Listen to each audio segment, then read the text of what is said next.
ನಮಸ್ಕಾರ ಸ್ನೇಹಿತರೆ, ಖಡಕ್ ಸ್ಟೋರಿಗೆ ಆತ್ಮೀಯ ಸ್ವಾಗತ.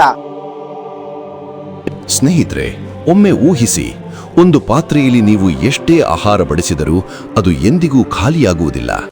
ದ್ವಾಪರ ಯುಗದಲ್ಲಿ ಪಾಂಡವರು ಬಳಸುತ್ತಿದ್ದ ಆ ದೈವಿಕ ಅಕ್ಷಯ ಪಾತ್ರೆ ಈಗ ಎಲ್ಲಿದೆ ಗೊತ್ತಾ? ಮಹಾಭಾರತ ಮುಗಿದು ಸಾವಿರಾರು ವರ್ಷಗಳಾದರೂ ಇಂದಿಗೂ ಆ ಪಾತ್ರೆಯನ್ನು ಕಲಿಯುಗದಲ್ಲಿ ಒಂದು ಪವಿತ್ರ ಸ್ಥಳದಲ್ಲಿ ಬಳಸಲಾಗುತ್ತಿದೆ ಎಂಬ ಸತ್ಯ 99% ಜನರಿಗೆ ತಿಳಿದಿಲ್ಲ. ಆ ಸ್ಥಳ ಯಾವುದು? ಕುರುಕ್ಷೇತ್ರದ ಮಣ್ಣಿನ ಅಡಿಯಲ್ಲಿ ಸಿಕ್ಕ ಆ ನಿಗೂಢ ವಸ್ತು ಯಾವುದು? ಈ ರಹಸ್ಯ ತಿಳಿಯಲು ಈ ವಿಡಿಯೋವನ್ನು ಕೊನೆಯವರೆಗೂ ತಪ್ಪದೇ ನೋಡಿ. ಯಾರು ಈ ಕಥೆಯನ್ನು ಶ್ರದ್ಧೆಯಿಂದ ಕೇಳುತ್ತಾರೋ ಅವರ ಮನೆಯಲ್ಲಿ ಧನ ಧಾನ್ಯ ಅಕ್ಷಯವಾಗಿರಲಿ ಎಂದು ನಾನು ಹಾರೈಸುತ್ತೇನೆ.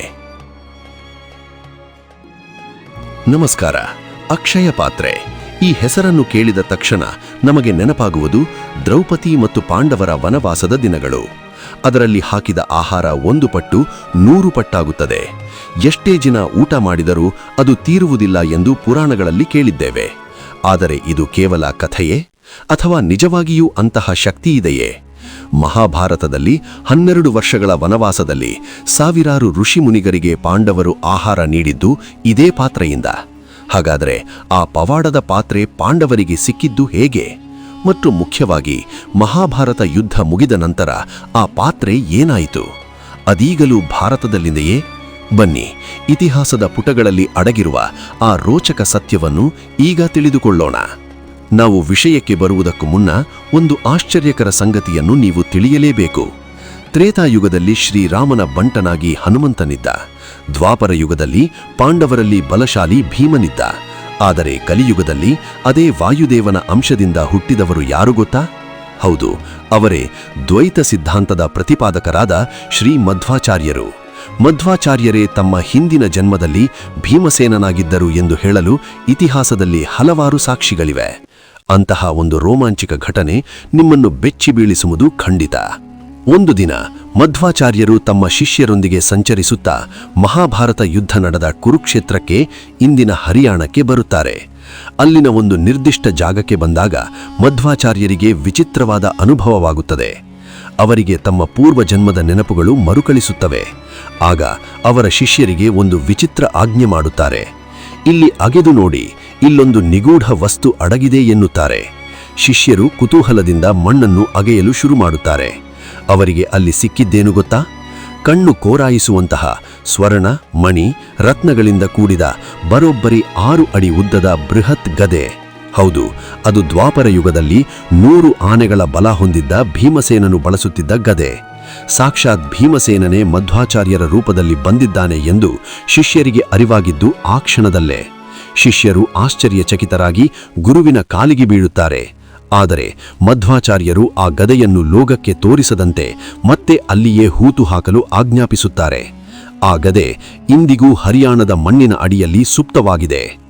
ಈಗ ಪ್ರಶ್ನೆ ಬರುವುದು, ಭೀಮನ ಅವತಾರವಾದ ಮಧ್ವಾಚಾರ್ಯರಿಗೂ ಅಕ್ಷಯ ಪಾತ್ರೆಗೂ ಏನು ಸಂಬಂಧ? ಆ ಗದೆಯನ್ನು ಅಲ್ಲಿಯೇ ಬಿಟ್ಟು ಬಂದ ಮಧ್ವಾಚಾರ್ಯರು ಜಗತ್ತಿನ ಹಸಿವು ನೀಗಿಸಲು ಕರ್ನಾಟಕದ ಉಡುಪಿಯಲ್ಲಿ ಒಂದು ಪವಾಡವನ್ನೇ ಸೃಷ್ಟಿಸಿದರು. ಸುಮಾರು 750 ವರ್ಷಗಳ ಹಿಂದೆ ಉಡುಪಿಯಲ್ಲಿ ಶ್ರೀಕೃಷ್ಣನ ವಿಗ್ರಹವನ್ನು ಪ್ರತಿಷ್ಠಾಪಿಸಿದ ಮಧ್ವಾಚಾರ್ಯರು ತಮ್ಮ ಶಿಷ್ಯರಿಗೂ ಮತ್ತು ಮಠದ ಯತಿಗಳಿಗೆ ಒಂದು ವಿಶೇಷವಾದ ಪಾತ್ರೆ ಮತ್ತು ಒಂದು ಸೌಟನ್ನು ನೀಡುತ್ತಾರೆ ಮತ್ತು ಒಂದು ಮಾತನ್ನು ಹೇಳುತ್ತಾರೆ. ನೀವು ಈ ಪಾತ್ರೆಯ ಮೂಲಕ ಅನ್ನದಾನ ಮಾಡಿದರೆ ಎಷ್ಟೇ 1000 ಜನ ಬಂದರೂ ಆಹಾರ ಮುಗಿಯುವುದಿಲ್ಲ ಎಂದು ಹೇಳುತ್ತಾರೆ. ಹಾಗಾದರೆ ಪಾಂಡವರು ಬಳಸಿದ ಅಕ್ಷಯ ಪಾತ್ರೆ ಮತ್ತು ಉಡುಪಿಯಲ್ಲಿರುವ ಪಾತ್ರೆ ಒಂದೇನಾ? ಇಲ್ಲಿದೆ ನೋಡಿ ಅಸಲಿ ಟ್ವಿಸ್ಟ್. ಅನೇಕರು ಅಂದುಕೊಂಡಂತೆ ಉಡುಪಿಯಲ್ಲಿರುವುದು ಪಾಂಡವರ ಪಾತ್ರೆಯಲ್ಲ.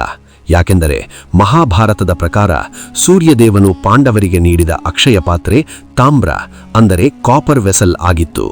ಆದರೆ ಉಡುಪಿಯಲ್ಲಿ ಮಧ್ವಾಚಾರ್ಯರು ನೀಡಿದ ಪಾತ್ರೆ ಮರದಿಂದ ಮಾಡಲ್ಪಟ್ಟಿದೆ. ಹಾಗಾದರೆ ಇದಕ್ಕೆ ಶಕ್ತಿ ಎಲ್ಲಿಂದ ಬಂತು? ಇದು ಸ್ವತಃ ಮಧ್ವಾಚಾರ್ಯರು ತಮ್ಮ ತಪಶಕ್ತಿಯಿಂದ ಸೃಷ್ಟಿಸಿದ ಅಕ್ಷಯ ಪಾತ್ರೆ. ಇದು ಸಿನಿಮಾ ಮ್ಯಾಜಿಕ್ ಅಲ್ಲ, ಇದೊಂದು ದೈವಿಕ ಸಂಕಲ್ಪ.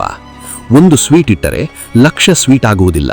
ಆದರೆ ಮಠದಲ್ಲಿ ಬೇಯಿಸಿದ ಅನ್ನವನ್ನು ಈ ಅಕ್ಷಯ ಪಾತ್ರೆ ಮತ್ತು ಸೌಟಿನಿಂದ ಸ್ಪರ್ಶಿಸಿದ ನಂತರ ಎಷ್ಟೇ ಭಕ್ತರು ಬಂದರೂ ಆ ಅನ್ನ ಎಲ್ಲರಿಗೂ ಸಾಲುವಷ್ಟು ವೃದ್ಧಿಯಾಗುತ್ತದೆ.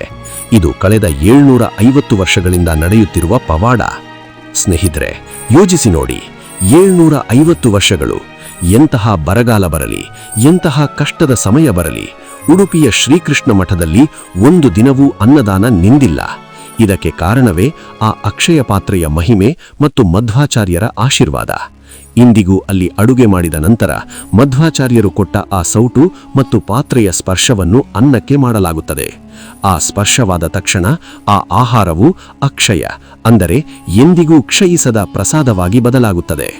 ಅಕ್ಷಯ ಪಾತ್ರೆ ಎಂದರೆ ಕೇವಲ ಊಟದ ಪಾತ್ರೆಯಲ್ಲ, ಅದು ಹಂಚಿ ತಿನ್ನುವ ಸಂಸ್ಕೃತಿಯ ಸಂಕೇತ.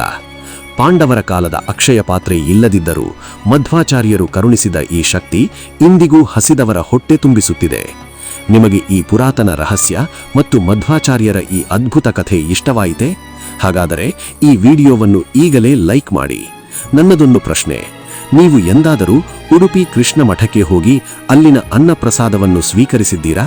ನಿಮ್ಮ ಅನುಭವ ಹೇಗಿತ್ತು ಎಂಬುದನ್ನು ತಪ್ಪದೇ ಕಮೆಂಟ್ ಮಾಡಿ ತಿಳಿಸಿ.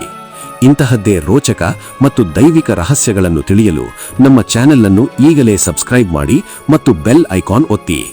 ಎಲ್ಲರಿಗೂ ಒಳಿತಾಗಲಿ. ಶ್ರೀ ಕೃಷ್ಣಾರ್ಪಣಮಸ್ತು.